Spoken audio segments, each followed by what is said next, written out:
এখানে কারো অস্ত্র নিয়ে আসে না, আমাদের যতজন আসছে কেউ কোনো অস্ত্র নিয়ে আসে না। বিশ্বাস নামে একজন এই গ্রুপটা লিড দিচ্ছে, হোয়াটসঅ্যাপ গ্রুপটা, এইটা থেকে সকল ষড়যন্ত্র হচ্ছে। আচ্ছা, নাম্বার দাঁড়াও। এটা সরকারের একটা উস্কানি, একটা ষড়যন্ত্র ছিল যে ওখানে আনসারের মধ্যে সরকারের দোসরদেরকে ঢুকিয়ে দিয়ে রাতে মূলত একটা নৈরাজ্য তৈরি করার চেষ্টা। ডক্টর ইউনূসকে মেরে ফেলারও একটা উদ্যোগ নেওয়া হয়েছিল। সম্মানিত দর্শক, আসসালামু আলাইকুম। নতুন একটা নিউজ ভিডিওতে আপনাদের জানাচ্ছি স্বাগতম। এইমাত্র পাওয়া তাজা এবং গরম খবর। ডক্টর ইউনূসকে মারার জন্য শেখ হাসিনা কিন্তু আনসার বাহিনীদেরকে উস্কিয়ে দিয়েছিল এবং আওয়ামী লীগ এবং ছাত্রলীগদেরকে আনসার বানিয়ে পাঠিয়েছিল। এমন তথ্য কিন্তু আমাদের সামনে এসেছে। আজকের এই ভিডিওটি আপনার বিস্তারিত মাধ্যমে সবকিছু দেখতে পারবেন। আজকের এই ভিডিওতে আরো দেখতে পারবেন শেখ হাসিনা কিন্তু নিজের জালে নিজেই ফেসে গিয়েছে। প্রিয় দর্শক বন্ধুরা, আজকের এই ভিডিওটি খুবই ইন্টারেস্টিং, খুবই গুরুত্বপূর্ণ হতে চলেছে। স্কিপ না করে সম্পূর্ণ দেখবেন, আশা করি অনেক কিছু জানতে পারবেন এবং বুঝতে পারবেন। বেশি কথা বলবো না, আপনাদের বিস্তারিত ভিডিওতে নিয়ে যাবো। বিস্তারিত ভিডিওটি দেখার আগে একটা রিকোয়েস্ট, যারা এখন এই চ্যানেলটি সাবস্ক্রাইব করে রাখেন, এই চ্যানেলটি সাবস্ক্রাইব করে দিয়ে পাশে থাকা বেল আইকনটি বাজিয়ে রাখুন। ইতিমধ্যে যারা সাবস্ক্রাইব করে দিয়েছেন সকলকে জানাচ্ছি অসংখ্য ধন্যবাদ। প্রিয় দর্শক বন্ধুরা, চলুন তাহলে এই ভিডিওতে একটি লাইক দিয়ে আমরা ধারাবাহিকভাবে মোবাইলের স্ক্রিন থেকে বিস্তারিত ভিডিওগুলো একের পর এক দেখে আসি। এখানে কারো অস্ত্র নিয়ে আসে না, আমাদের যতজন আসছে কেউ কোনো অস্ত্র নিয়ে আসে না। গুলি চালাইছে কে? গুলি চালাইছে, গুলি চালালো কে? এটা ক্যামেরা রেকর্ড আছে, গুলি চালাইছিস তোরা। রেকর্ড থাকলে ভাই দেখেন ভাই, আমাদের কেউ আন্দোলনে যারা থাকে, যারা আন্দোলনে গেছে প্রত্যেককে গুলির জন্য গ্রুপ আছে না? তুই তো বলছিলি ওখানে ছিলি না। তোর ছবি আসতেছে, দাঁড়া, পরে ছেড়ে দিব, কিন্তু তোরে যে কি করবো দাঁড়া। এই যে একদম ভাই এখানে আমি তো কিছু বলিনি, দেখেন আয়শা এই সকল সমন্বয়ক সহ ওটার ভিতরে অবস্থান করছি। পুলিশ প্রধান, সেনা প্রধান ওরা পরামর্শ করতেছে। আমাদের লাস্ট আপডেট হচ্ছে এখন সেনা প্রধান এবং পুলিশ প্রধান আসছে। আয়শা এই সকল সমন্বয়ক সহ ওটার ভিতরে অবস্থান করছি। পুলিশ প্রধান, সেনা প্রধান ওরা পরামর্শ করতেছে। আচ্ছা, অলোক বিশ্বাস নামে একজন এই গ্রুপটা লিড দিচ্ছে, হোয়াটসঅ্যাপ গ্রুপটা, এইটা থেকে সকল ষড়যন্ত্র হচ্ছে। আচ্ছা, নাম্বার দাঁড়াও। এই অলোক বিশ্বাস কে? এখানে আমাকে গ্রুপে কে অলোক বিশ্বাস কে? অলোক বিশ্বাস কে? আমি এটা বলতে পারি না। এখানে দেখেন আমরা গ্রুপে কতজন সদস্য আছে দেখেন। আচ্ছা, দাঁড়াও। এই ছাত্রদের বলে কি করতে?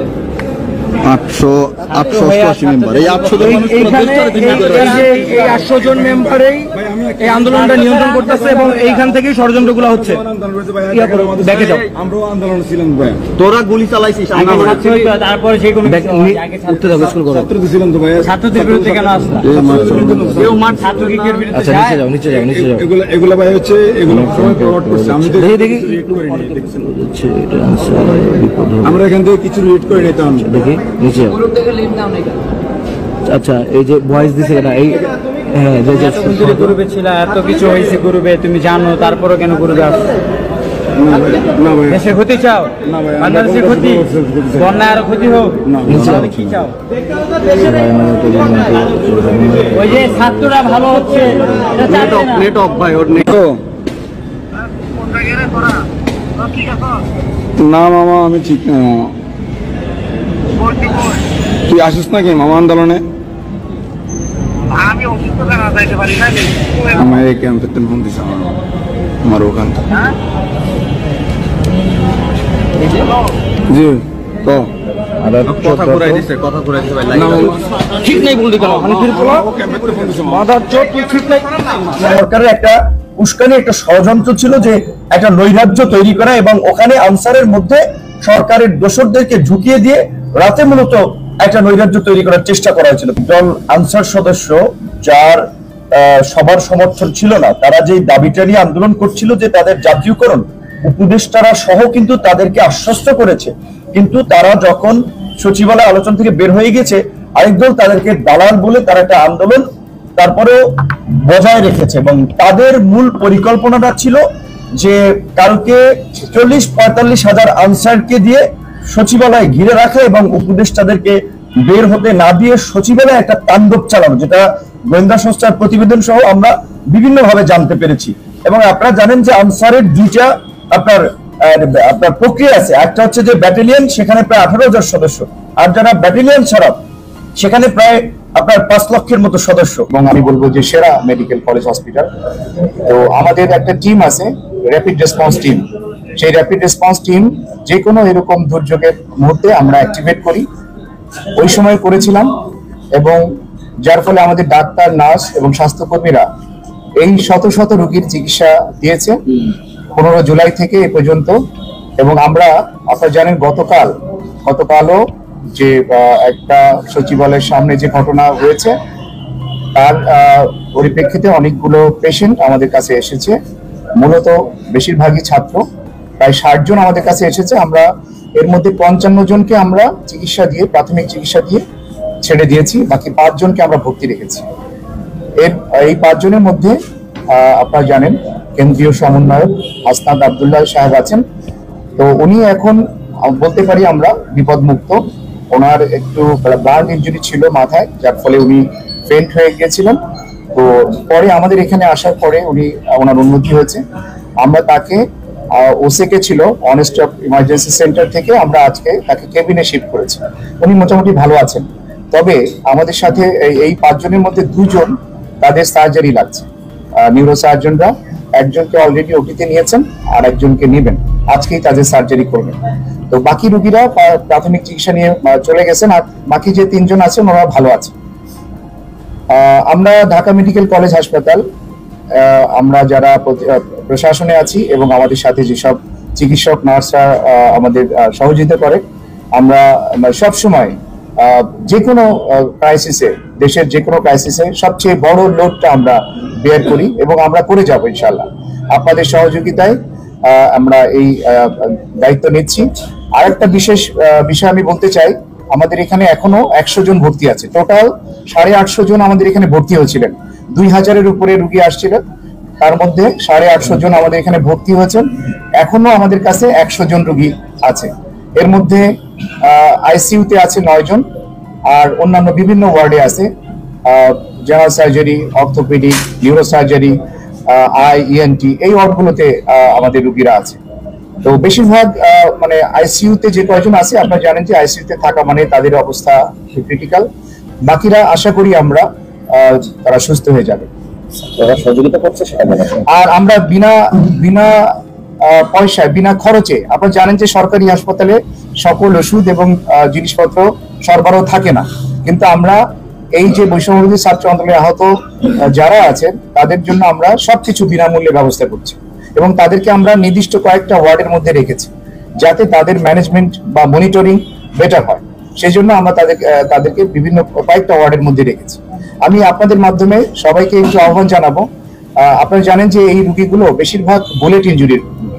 তো বুলেট ইনজুরি মানে এখানে একটা ইনফেকশনের চান্স থাকে। তো ভিজিটর একটু নিয়ন্ত্রণ করা দরকার। আমরা নিজেরা অনেক সময় হিমশিম খেয়ে যাই। আপনাদের মাধ্যমে আমি সকলের কাছে আবেদন রাখবো যে আপনারা রোগীর কাছে যাবেন না, অপ্রয়োজনে যাবেন না, তারা সুস্থ হয়ে যাক, আমরা সেই দোয়া করি, আপনারাও সেই দোয়া করেন। আর তার অ্যাটেন্ডেন্ট হিসেবে একসাথে একজনের বেশি যেন তার সাথে না থাকে, এই ব্যাপারে আপনারা একটু সহযোগিতা করবেন। আচ্ছা, আমরা আপনাদের মাধ্যমে তাদের আপডেটের 2 জনের অবস্থা একটু খারাপ, মানে খারাপ বলতে তাদের সার্জারি লাগছে, তাদের ইন্ট্রাক্রেনিয়াল হেমোরেজ হয়েছে, মাথার মধ্যে রক্তক্ষরণ হচ্ছে, সেই কারণে এই 2 জনের সার্জারি লাগছে। আর বাকিদের সার্জারি লাগবে না, কনজারভেটিভ ট্রিটমেন্টে ইনশাআল্লাহ ওনারা ভালো। যারা বলছেন যে গত 5ই আগস্ট শেখ হাসিনা সরকারের পতন হয়েছে, এটা কিন্তু ভুল। এই পতনটা বহুত আগে হয়ে গেছে। আমার ধারণা 2014 থেকে এই পতনটা শুরুয়াত হয়েছে। আজকে শেখ হাসিনার কি করুণ পরিণতি আপনি দেখেন। তো এই পরিণতিটার জন্য আসলে দায়ী কারা?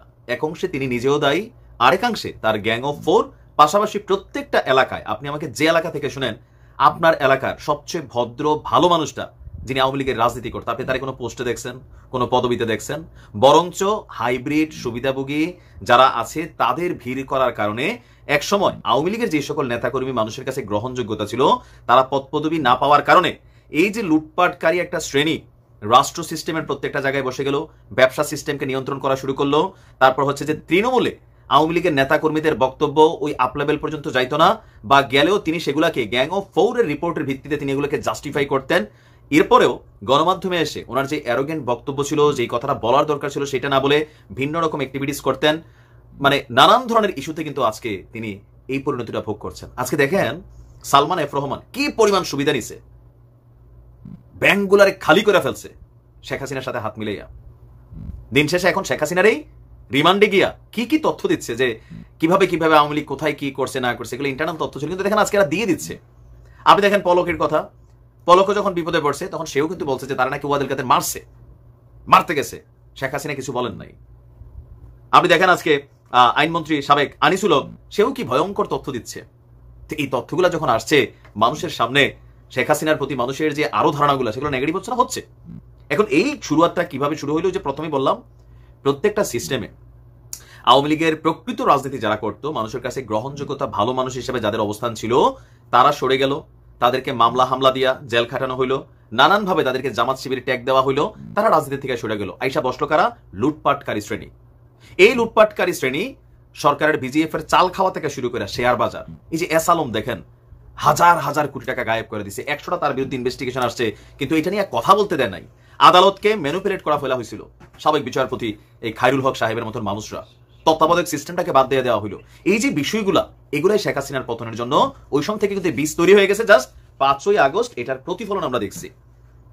আজকে ভারতে যে ভিসাতে আছেন, কয়েকদিন পর সেই ভিসা শেষ।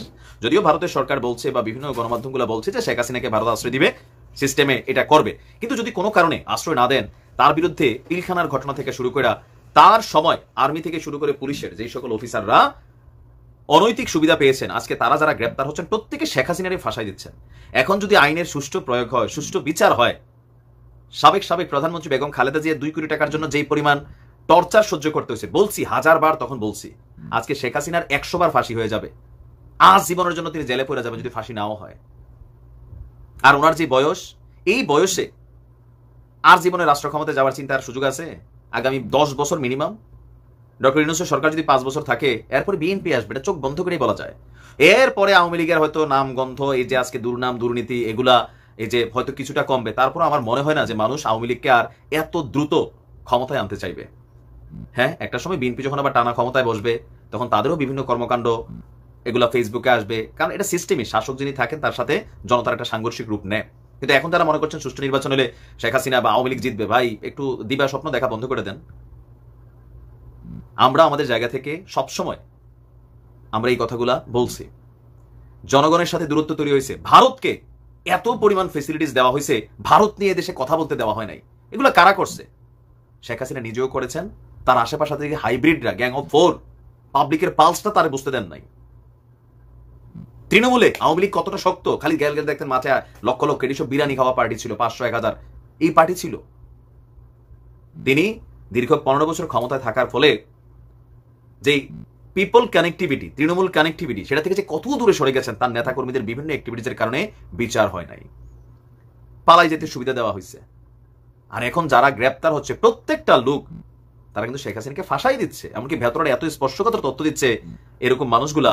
তো এখানে শেখ হাসিনার ভবিষ্যৎ পরিণতি যদি বাংলাদেশে আসে আর কি, তাহলে কি হবে আপনি ভাবেন একবার।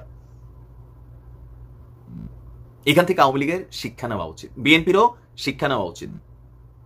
111 সরকার আগে বিএনপিও যথেষ্ট দুর্নীতি লুটপাট করেছেন, তবে আওয়ামী লীগের মতন এত বড় আকারে করার সুযোগ হয় নাই। আগামীতে রাষ্ট্র ক্ষমতায় বিএনপি আসলো, আপনারাও শিক্ষা নিয়েন।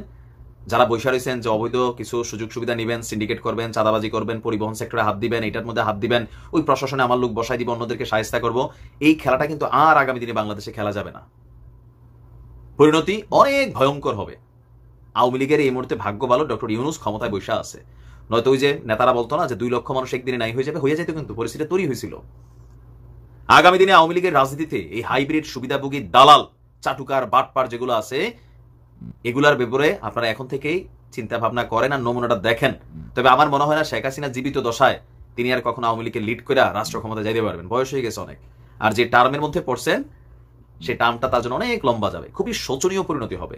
এমনও হতে পারে ভারত হঠাৎ করে শেখ হাসিনা বাংলাদেশ সরকারটাতে তুলেও দিতে পারে, তখন কি হবে ভাই আপনি ভাবছেন? কিচ্ছুই হবে না। খালেদা জিয়ার অ্যারেস্ট করে কত বড় ঘটনা ঘটছে, কোনো আওয়াজ হয়েছে? হয় নাই। আপনি জামাতের নেতাদেরকে ফাঁসি দিয়ে দেওয়া হয়েছে, কোনো ওইরকম কোনো সিচুয়েশন করে টিকে গেছে? যায় নাই। এটা ভাবার কারণ নাই যে এখন আগের মতন এরকম কইরা একদম কিছু, এগুলো হবে না। রাজনীতিতে ফিরতে হলে ভদ্রভাবে ফিরা উচিত। আর ইন ফিউচারের জন্য শিক্ষা, এই যে সুবিধাভোগী মানুষদেরকে আশেপাশে নিলে, প্রকৃত নেতাকর্মীদেরকে সুযোগ সুবিধা না দিলে পরিণতি কোন দিকে যায়। এরা বিপদের সময় সবাই আপনাকে ঢেলে দিচ্ছে। প্রত্যেকটা এলাকা, আমার এলাকার কথা বলি, প্রবীণ রাজনীতিবিদ যারা আওয়ামী লীগকে লিড করছে, 100 জনের মধ্যে 2 জন মানুষ ক্ষমতায় ছিল না, কোনো চেয়ারে ছিল না। চেয়ারে এসে বসছে কারা? উইরা এসে জুইরা বরা, প্রশাসনের সাথে ভালো সম্পর্ক, কোন একটা সরকারি অফিসার হিসেবে বড় পদে আছে, আইসা ভাই পুরো এলাকাতে রাজনীতি কইরা, মানে এরা আওয়ামী লীগ যে কি ছিল আমাদের এলাকাতে আর কি বানাই দিছে এরা। আজকে রেজাল্ট, এরাই বাড়ি করে ঘুমাইতে পারে না, এদের প্রতিষ্ঠান ভাঙচুর হয়ে গেছে, লুটপাট হয়েছে।